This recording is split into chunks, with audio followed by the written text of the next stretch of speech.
Hi, on this episode of the Bespoke Parenting Podcast, I'm Heather Hunter, a visiting fellow at Independent Women's Forum, sitting in for the great Julie Gunlock. The Bespoke Parenting Podcast is about and for parents who are tired of being told what to do. There's no one way to parent, and there are many ways as there are kids. Parenting styles, strategies, and philosophies should be bespoke, tailor-made for you, your family, and most importantly, your kids. So I have the perfect guest about parenting freedom and the parent movement today. Our guest is Ginny Gentles. She is the director of IWF's Education Freedom Center. Hi, Ginny. Hi, Heather. Glad to be talking to you today. Well, thank you. So she is a contributor at Independent Women's Forum, a women's network, and a longtime school choice advocate. And I'm so excited to talk to you because I've talked to you before. We've done interviews before, but I want to get into your bio, what you've done. Ginny has had an impressive. She's done impressive work at the state level, national level, even international level, which we'll get to as well. So everyone has a reason for their passions. And what about education freedom and education reform made you go, gosh, this is what I need to do for my career? I actually got brought into the education freedom movement at an early age, long, long ago, back as a college student.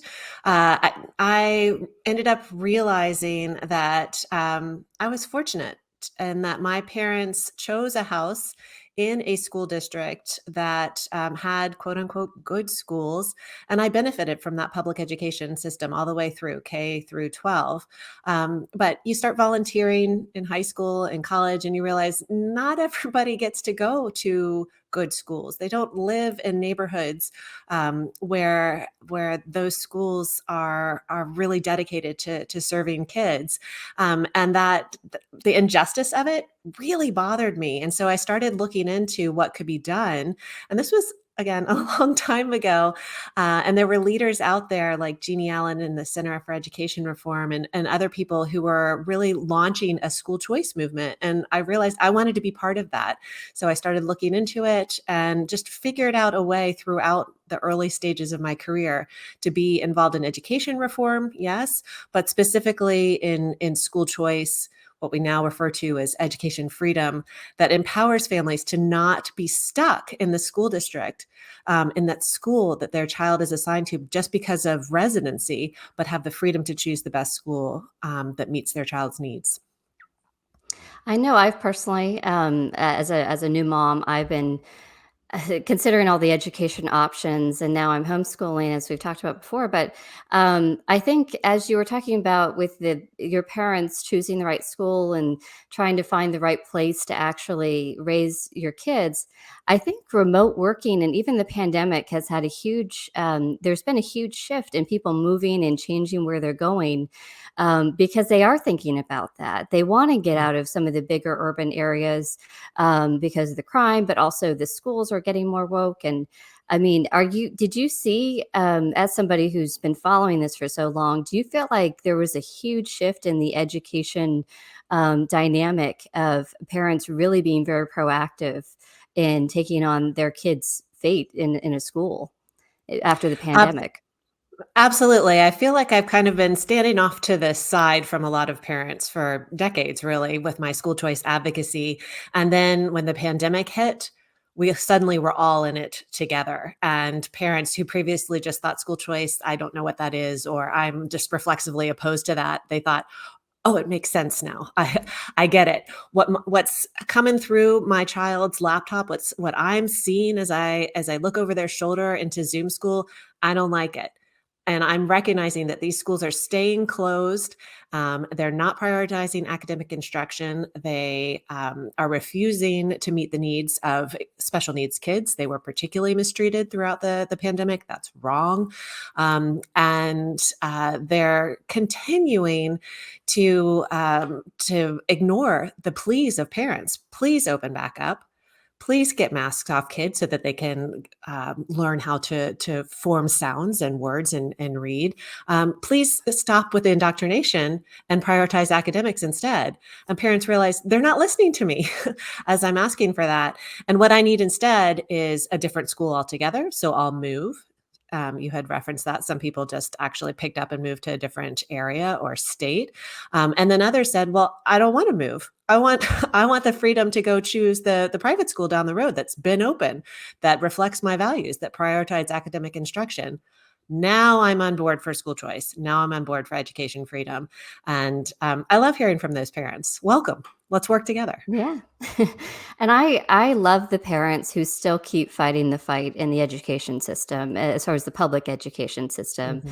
I mean, I chose the homeschool route and a lot of parents chose the private school route, but I admire the tenacity of the parents who keep fighting for the public schools to be a proper education and teach their kids the right way. Do you think I mean, we have this education freedom that we have in wanting to give people all these options. Do you think there is a way to change the public school system that so that it can get to some sort of state of normal, or do parents just need to kind of find what works for them and go with that? Look, I totally understand wanting the option, wanting the freedom to send your child to a high quality local public school. Our neighborhood elementary school is a 5-minute walk. Our neighborhood middle school is, I don't know, maybe a 7-minute walk. Life would be easy logistically if everyone could just send their child to the neighborhood school. And there's something kind of warm and cozy about that idea of going to school with the same families in your community. It's what a lot of us grew up with and loved.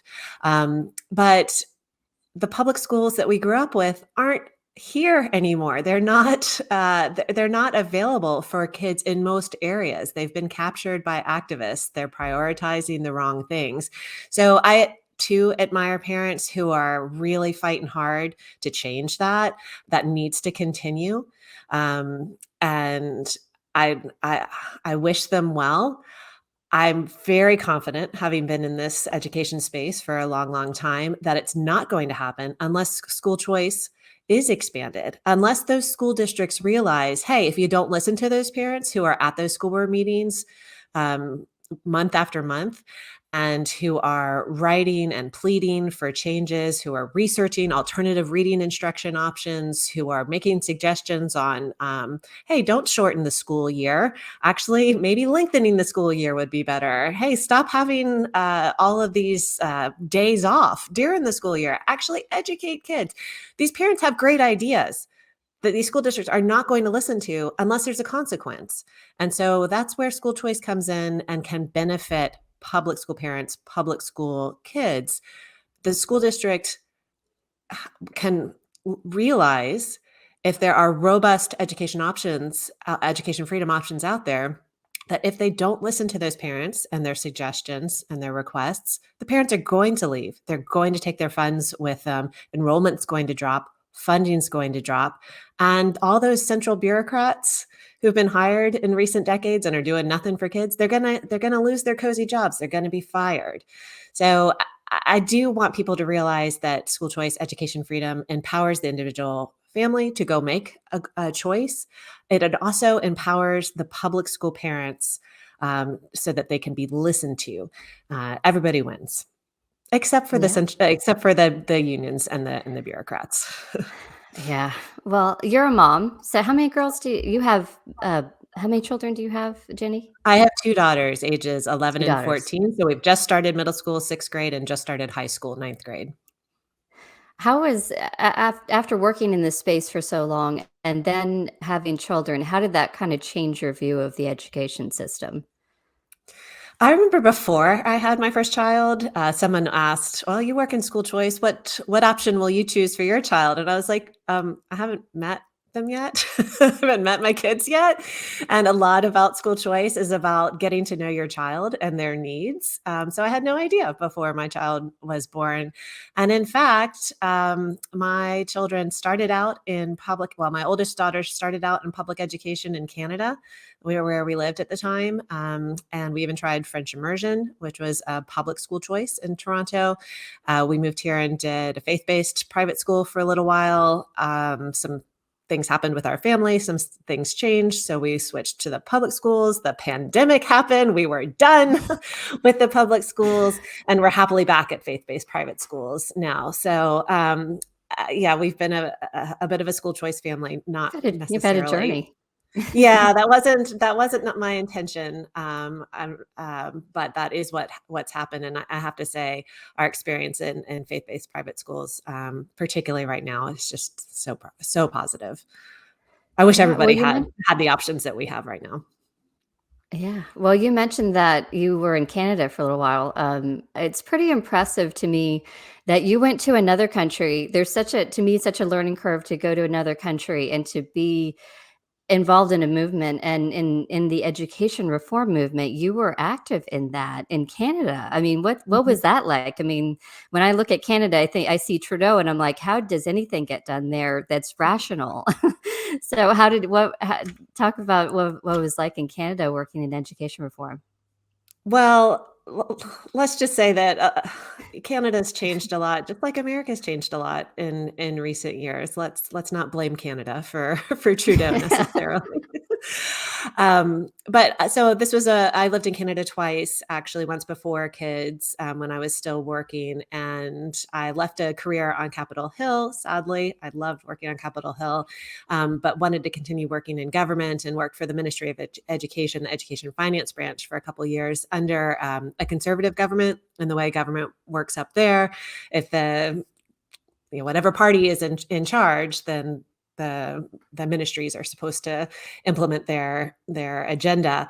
And they actually did have a little bit of a school choice agenda towards the end of the time that I was there. They had passed a tax credit that was quickly repealed when the Liberal government came in after that. But that was a great learning experience, not at all a good fit for me because education bureaucracies are not happy places. And so I reached out to the Fraser Institute, which is the free market, or at the time, the free market think tank in Canada. And it turns out that they were launching a school choice program. And so I got to be the program director of a privately funded school choice program and start it from the ground up, which was a wonderful entrepreneurial experience and a great opportunity to work directly with families in Ontario and empowering them with scholarships to go choose the best options for their children.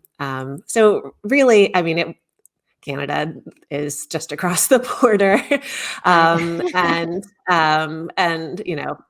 I didn't live in Quebec.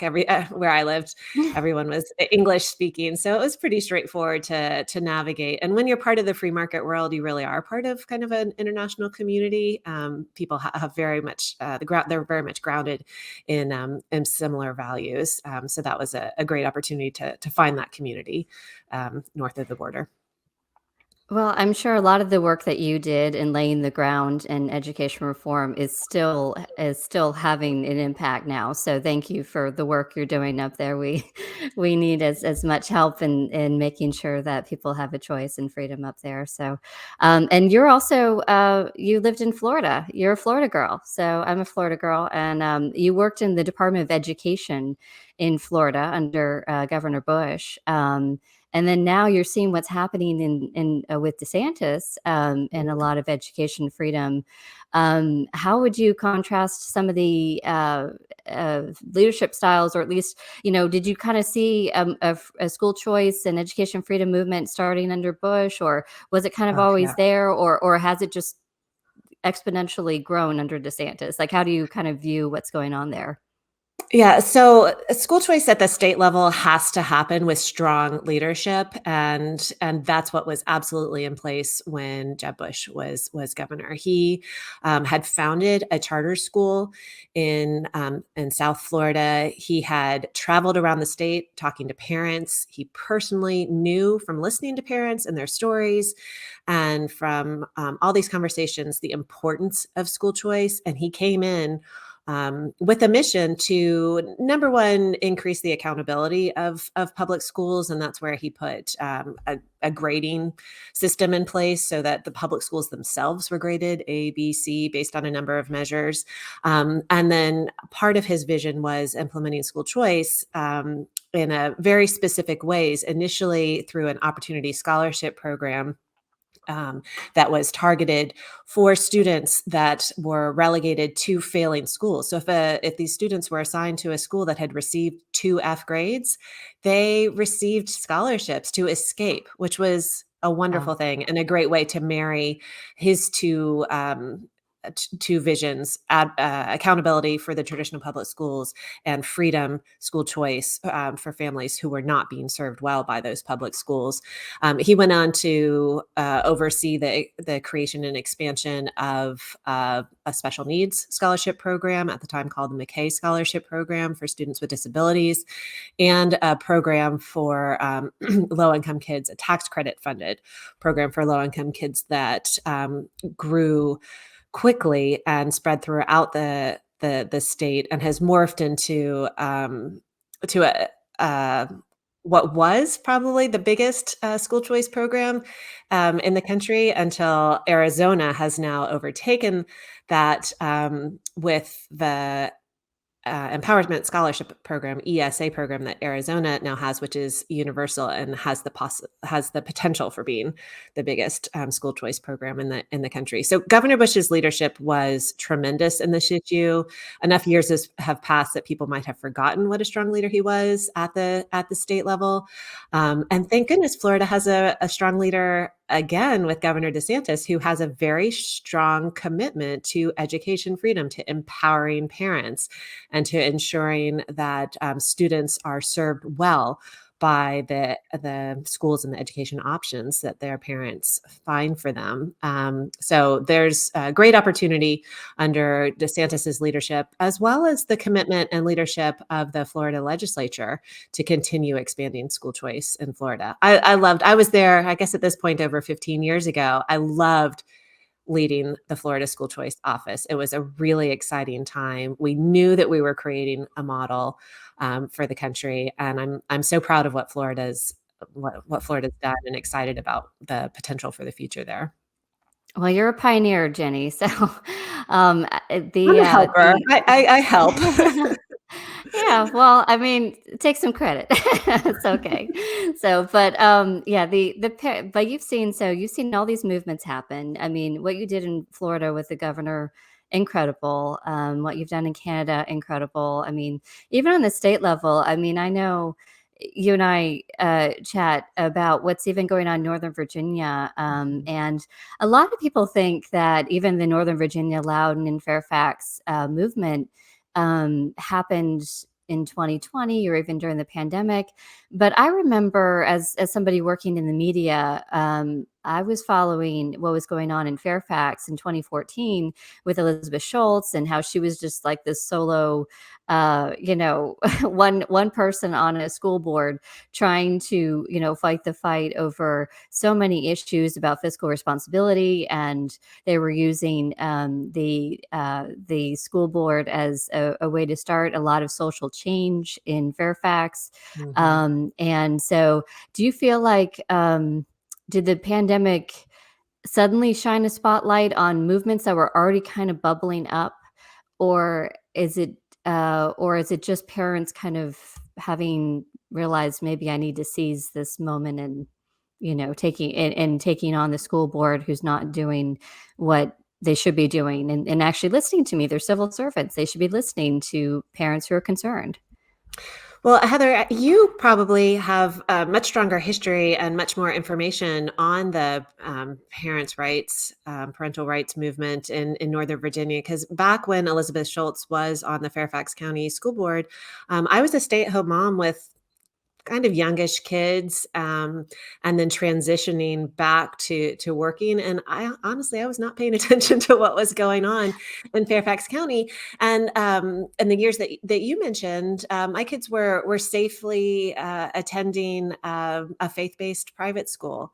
Any of that stuff that was happening out in the school districts, that didn't have to do with us, Hmm. was my thinking at the time. But I Yeah. heard Elizabeth Schultz say recently that she's realized her role sometimes is to be the tip of the spear. She recognizes when something's amiss, and I think we've seen a number of other parents emerging in recent years who are those same sort of parents who are like, no, something's up, and I'm going to call it, and I'm going to fight it. And then the rest of us have to wake up to what it is that they're talking about. And sometimes these things are just so strange that it takes us a little while to wake up. And sometimes these things are just so awful that once we wake up, we have to fight too. And so, Mhm. specifically, the gender ideology, which again, Elizabeth saw it coming in Fairfax County. There's another mother, Maria Keffler, in Arlington County, where I live, saw it coming, saw the activists putting these policies in place that keep secrets from parents, that actively push children down this road of social and then medical transition, even before society, parents, kids themselves realize the harms of what's going to happen if that continues. So Maria in Arlington, Elizabeth in Fairfax, they recognized what was going on with gender ideology. A lot of the rest of us, again, looked over the shoulders during Zoom school, started seeing a lot more materials coming home from schools. When schools opened back up, suddenly saw the flags and the signs and the advocacy happening in schools at the expense of academics. And we're all saying, no more. This has to stop." So I'd say there are others who very much have been tips of the spear and leaders, but I'm with them now, and I think a lot of parents are as well. Yeah, I think a lot of people feel that way and that they were, starting to hear it, but they weren't quite aware of what Mhm, was really being activated in the school districts, and really working in the media, it as somebody who has worked on the TV level and radio and even print, um, there is sort of a bias in what people will pick, and I will see what even local news coverage is on these issues. And it's so rare to even see a reporter sometimes before all this movement started to really get a lot of attention. Um, it was rare to see anyone really cover it. Maybe there was one print mhm, journalist covering some of the stuff. Maybe there was a local news reporter there. But if there's no coverage of it, it's almost like it didn't happen. And so I think God bless a lot of parents who started to become kind of citizen journalists and doing mhm, social media. And some of them would actually grab, clips from the school board meetings. They'd roll on them and then they'd post clips of it on social media. And I mean, there's times where parents would tell me, like, so and so said this in a school board meeting. And I'm like, is there video somewhere of it? Because I mean, working as a journalist, you're like, okay, I need to make sure it actually happened. And if there's no documentation of it, I don't know, I'm just hearing hearsay. And so I love how parents have kind of taken off with really being proactive and getting that information out there and grabbing clips and grabbing, and even transcribing what people are saying. And I mean, do you think social media had a really strong impact in helping build this movement as well? It it did for sure, not just with the gender ideology, but going back to school closures and then masks and then CRT and then gender ideology. But the social media was a way for parents to signal to each other, hey, you're not alone. I also think that schools should be open. I also think that schools should prioritize academics over indoctrination. So we were able to find each other, and there are these groups like Team Reality groups, where parents feel really connected. We're able to inspire the formation of community groups. So now there's Moms for Liberty chapters all around the country. There's Independent Women's Network chapters popping up around the country. And then um, it also allows parents who might be fearful of consequences of speaking up to expose, to shine the light on what's going on. Otherwise, that that fear would just take over everyone, right? Because those of us who weren't finding each other and speaking up and forming groups wouldn't have been able to do that. And Hmm. the people doing these things and implementing these policies and saying these crazy things at school board meetings, no one would know about it. So that Nikki Neely from Parents Defending Education, I regularly hear her talk about sunlight's the best disinfectant, and so her organization is shining light on this sort of thing. Independent Women's Network shining the light on these sorts of things. But to your point, like individual parents are flagging things for you, right? And individual parents are flagging things for me. That happened just this week. A parent who absolutely could not speak up for fear of losing his job was able to flag a number of different just nutty school board speeches in Arlington County, including one from the school psychologist that was working with the state delegate to get a law through Virginia, the Virginia legislature, that would make it illegal to not affirm a child's new gender identity. This school psychologist had an awful speech at the school district that now I'm able to share with somebody like Billboard Chris, who has a huge school following, and then a lot of eyes get on that speech, and more people around the country realize what's going on, what these school employees are doing, the secrets that they're hiding from kids, their plans to push kids down these paths. That particular school psychologist in her speech used air quotes around so-called parental rights. That's what Yeah. they think of parents. And that's what we have to expose. So yeah, absolutely. Social media, the way it helped us find each other, the way it helped us inspire each other to fight, the communities that it created, and then the protection that it gives to people who want to shine the light on what's going on, to share it through this pipeline of people who might have bigger platforms. I think it's a really positive thing. Yeah, I think that that psychologist, you have been all over Mhm. that story and covering that, and you should really follow Ginny's, Twitter account. Ginny, your Twitter, it's, is it I'm sorry, what's your Twitter account? It's at Yeah, GINNY Gentles, which is gentle with an Gentles, S. okay, So great. GINNYGENTLES. I highly recommend following that. I follow it all the time, and that's how I actually discovered that development about the psychologist, because we were covering. I work on a morning drive radio show, and we were covering the story about how a local congresswoman in Virginia, Abigail Spanberger, was hiding from doing a debate with her Republican opponent Yesli Vega, and she refused to do the debate after she found out the host I worked for was going to be co-moderating it.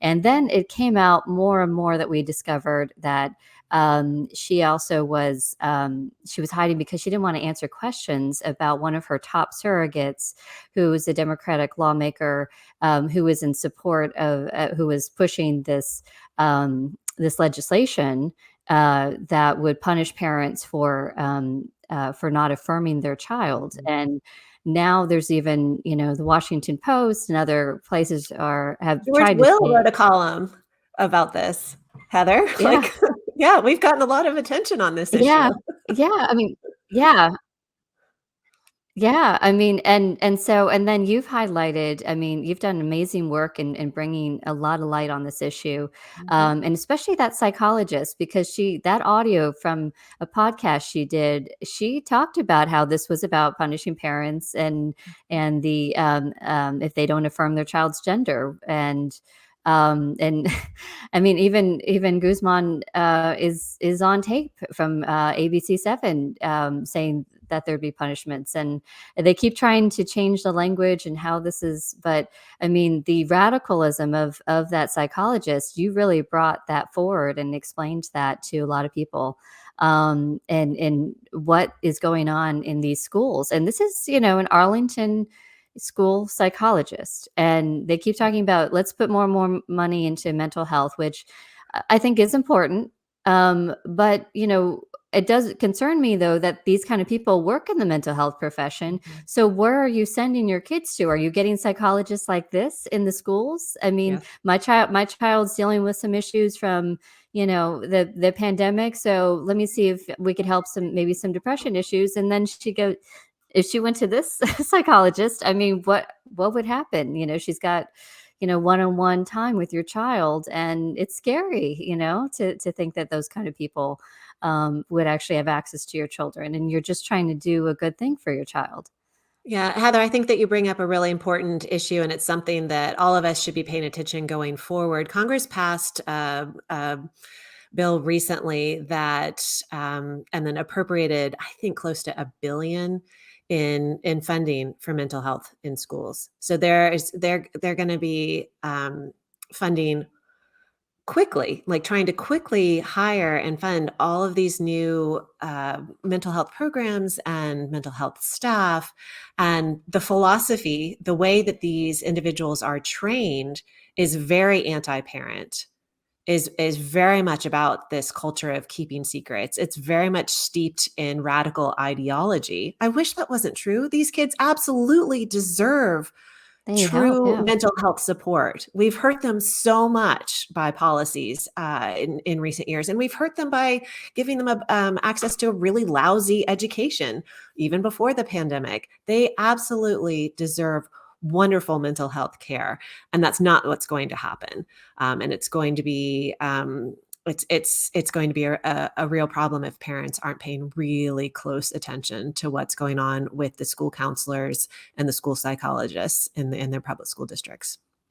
Yeah, you gotta do even more research on even who's Mhm. talking to your child, and it's a lot of work for parents to have to constantly do research on who's my teacher, what's the curriculum, and I mean, obviously, we should be proactive, but, there should be a certain level where you have a comfort that you can trust the people that your children are spending time with each day too, so, Mhm. thank goodness for what you do in pushing economic freedom and shining the spotlight on what's going out there, what's going on in the education system. I hope more people check out Jenny's work at IWN and also even at IWF as well. Thank you, Jenny Gentles, for joining us.